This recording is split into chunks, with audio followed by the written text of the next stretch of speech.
16 अप्रैल को पूर्णिया रणभूमि मैदान में प्रधानमंत्री के चुनावी जनसभा प्रस्तावित है। इसको लेकर पूरे सीमांचल के एनडीए में उत्साह का माहौल है। एनडीए कार्यकर्ता के साथ साथ स्टार प्रचारक की सूची में शामिल पूर्व डिप्टी सीएम तारकिशोर प्रसाद भी उम्मीद जता रहे हैं कि रामनवमी से एनडीए के प्रचार अभियान सीमांचल के इलाकों में और जोर पकड़ने लगेगा। वहीं कांग्रेस नेता राहुल गांधी के संभावित कार्यक्रम को लेकर सवाल पर डिप्टी सीएम ने कहा कि देश उन्हें सीरियसली नहीं लेता है। प्रधानमंत्री के दौरा को लेकर सीमांचल इलाकों में एनडीए में उत्साह पर पूर्व डिप्टी सीएम तारकिशोर प्रसाद से बातचीत पर एक खास रिपोर्ट। में प्रधानमंत्री जा रहे, क्या कैसे माहौल बदलेगा? अब तक माहौल कितना बदल पाया, क्या स्थिति? देखिए, विगत 10 वर्षों के एनडीए के शासनकाल में जिस प्रकार से भारत के यशस्वी प्रधानमंत्री श्री नरेंद्र मोदी जी ने अपने नेतृत्व में देश को एक विकसित भारत की ओर ले जाने का एक सफल प्रयास किया है और आगामी जो लोकसभा का चुनाव है जिसमें तीसरी बार वो भारत के प्रधानमंत्री बनने जा रहे हैं और यह विपक्ष भी जानता है कि अगले प्रधानमंत्री श्री नरेंद्र मोदी जी होंगे। विपक्ष सिर्फ अपने अस्मिता की रक्षा के लिए अंतिम लड़ाई लड़ रहा है और सीमांचल का जो क्षेत्र है वो काफ़ी संवेदनशील है। इस क्षेत्र में के विकास के पैमाने पर भी हम सबों ने लगातार प्रयास किया और उम्मीद करते हैं कि माननीय प्रधानमंत्री जी का 16 अप्रैल को पूर्णिया जो प्रमंडलीय मुख्यालय है वहाँ आगमन कार्यकर्ताओं को और मतदाताओं को फिर नए उत्साह से लवरेज भी करेगा और प्रधानमंत्री जी जब आएंगे तो स्वाभाविक है कि इस क्षेत्र की जो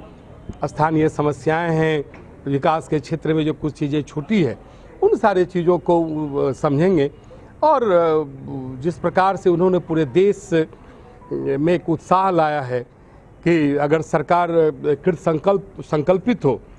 तो जो चुनौतियां हैं वो कोई मायने नहीं रखती है और हर चुनौतियों का सामना माननीय प्रधानमंत्री जी के नेतृत्व में देश ने किया है और सफलता भी पाई है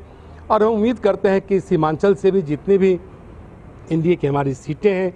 और वो सारी सीटें प्रधानमंत्री जी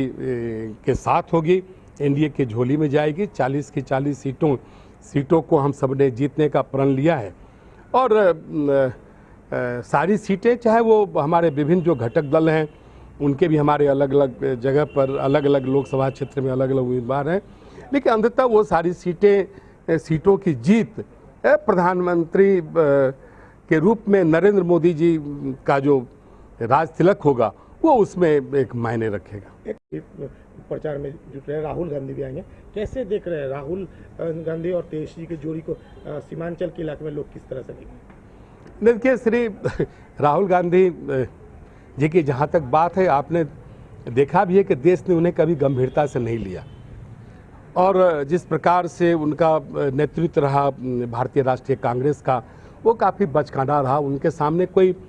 विजन नहीं है। आपने उनके घोषणा पत्र को देखा होगा कि किस प्रकार से उन्होंने तुष्टीकरण की नीतियों को अपनाने का काम किया है और भारतीय जनता पार्टी और एनडीए का घोषणा पत्र नहीं है, वो संकल्प पत्र है क्योंकि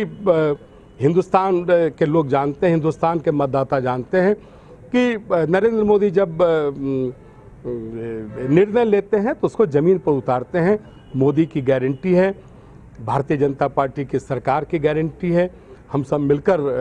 बिहार में 40 की 40 सीटें एनडीए की झोली में, प्रधानमंत्री की झोली में हम देने का काम करेंगे। भाजपा ग्राउंड लेवल पे काम करती है, आखिरी समय पर जदयू का सीमांचल के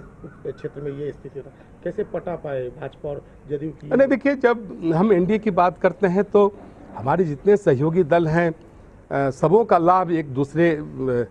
दूसरे को मिलता है और माननीय प्रधानमंत्री जी और राष्ट्रीय अध्यक्ष जी एवं माननीय गृह मंत्री जी ने जब निर्णय लिया है तो वो एक बड़े परिप्रेक्ष्य में लिया है और बिहार के संदर्भ में माननीय जनता दल यूनाइटेड के नेता और हमारे सम्माननीय मुख्यमंत्री श्री नीतीश कुमार जी के नेतृत्व में भी हम सबों ने बिहार को बदलने का काम किया है और हम सब जब मिलकर काम करेंगे तो बिहार की सभी सीटों को हम सब जीतेंगे। अगर हम सबों ने भारतीय जनता पार्टी के तत्वाधान में भी चुनावी दृष्टि से काम किया है तो एनडीए के काम आएगी।